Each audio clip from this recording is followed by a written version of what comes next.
couple of weeks ago, you said the Niners really should consider taking an edge rusher in round 2. If they don't take one in round 2, they could take one in round 3. Let's go through some edge rushers the Niners could target. Hold on, real quick. I Sure. did say that before. They have brought back some guys, Kerry Hyder. They do have Ebukam. They did have a Minahu. So they are pretty deep. Now, do they have like that one guy that you can count on to be very productive opposite Bosa? That still remains to be seen. But yeah, I still think there is potential to maybe throw some resources at the edge rusher position in day 2.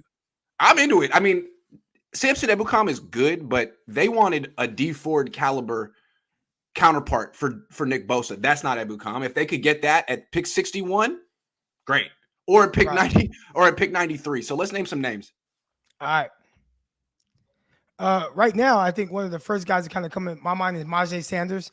This is a guy who rushed, and I thought he was very active as a rusher for Cincinnati. Now, he is still a little raw in the sense of just pass rush refinement, and he has like this really lean kind of build. He went to the combine and weighed in at 228 pounds, which was crazy.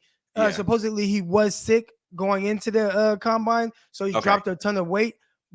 And he didn't run well at all either. So he was like 228 pounds and ran like 4.7. It was something ridiculous. Damn. Went to his pro day. His weight was much better. He was at 247 pounds. So he gained 20 pounds within the combine and his pro day. And I think that should help. And he has the frame to be able to hold that and a little bit more weight as well and continue to kind of work on his power.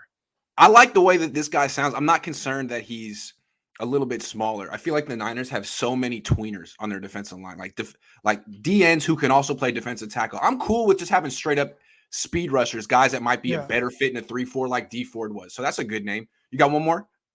Yeah, I got another one. Drake Jackson out of USC. Now, this was a guy who was like a 5-star recruit, big time capabilities, but it feels like he never really reach his full potential. He's a solid guy, and I think most people were expecting him to be a top 5 edge in his class, a guy that goes first round. Maybe didn't quite have the season that they expected to have at USC, but if you can get him at some point day 2, even if it's like round 3, that's a guy who you get some big time value. Now again, another guy weighs around 255 pounds, but I think he plays strong. He's able to have some bend coming off the edge, but still has to continue to kind of improve his game. But that's definitely a guy. If you're talking about late day 2, so in that that comp pick range, he's a guy I'd be shooting for. Drake Jackson, USC. How do you pronounce it? Myjai or Myjai Sanders? Myjai Sanders. Myjai Sanders. Well, those two. You say so? You think both round 3 for those guys, or do you think Myjai could go round 2?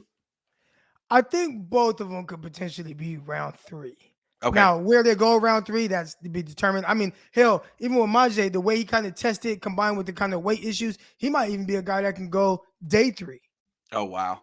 It just seems like if teams are sold on their pass rushing potential, they could go high because edge rushers, pass rushers are in, high demand. So those are 2 good names. I got 2 more. I guess later on in the draft, the guys the Niners have met with, Alex Wright from UAB, 6'5", 271. He met with the Niners at Indianapolis.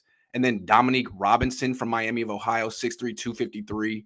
He was a wide receiver, also met with the Niners in Mobile. So what I'm thinking is if one of these elite edge rushers drops to the Niners in round 2, they might take him. But if they don't, they could sort of like look at it as like, well, we don't have a needed edge. We got Kerry Hyder. We got Jordan Willis. We could take someone like with the 3rd round comp pick or on day 4 who has elite traits and just bet on a project. That's what they could do. Right. And I like that. I like that as well because you have guys right now who, again, maybe not the guy, but you have a bunch of depth there, guys that can potentially be productive. But you know what? Let's see what we have from a guy. Maybe this 4th, 5th, 6th round guy can develop into something nice. And the 49ers, if there's anything they've done well, they've done a good job of drafting well day 3. Absolutely. And it's like if they want to take a developmental prospect with good traits and say, Chris Eric, work your magic, that's a fair way to go about it.